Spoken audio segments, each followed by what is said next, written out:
Genesis chapter 3. However, the serpent was more crafty than any of the creatures of the earth that the Lord God had made. And he said to the woman, "Why has God instructed you that you should not eat from every tree of paradise?" The woman responded to him, "From the fruit of the trees which are in paradise we eat.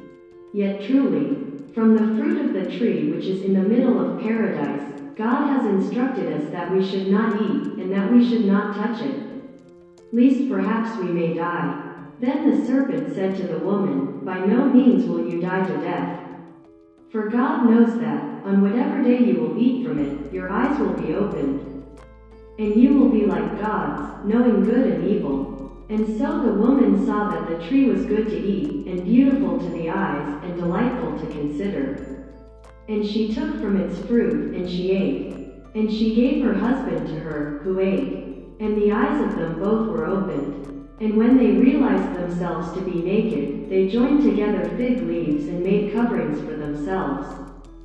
And when they had heard the voice of the Lord God taking a walk in paradise in the afternoon breeze, Adam and his wife hid themselves from the face of the Lord God in the midst of the trees of paradise.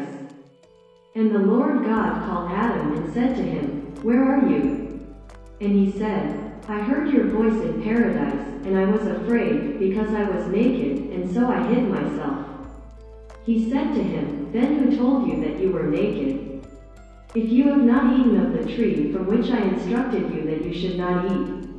And Adam said, "The woman, whom you gave to me as a companion, gave to me from the tree, and I ate." And the Lord God said to the woman, "Why have you done this?"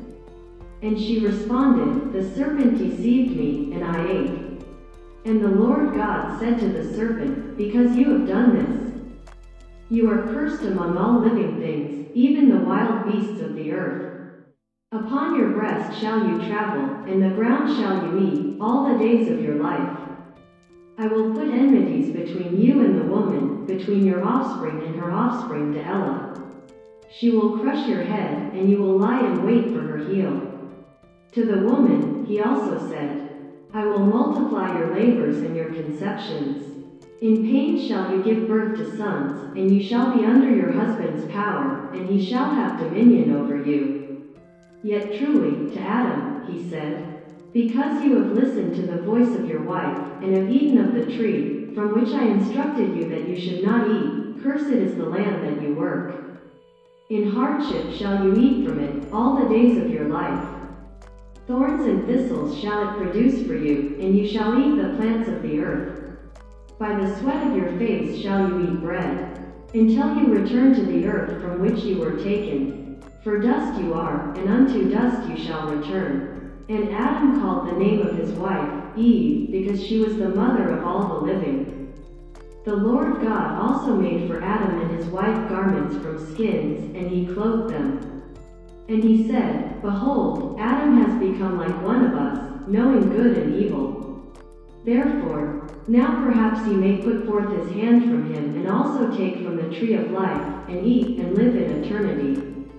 And so the Lord God sent him away from the paradise of enjoyment, in order to work the earth from which he was taken.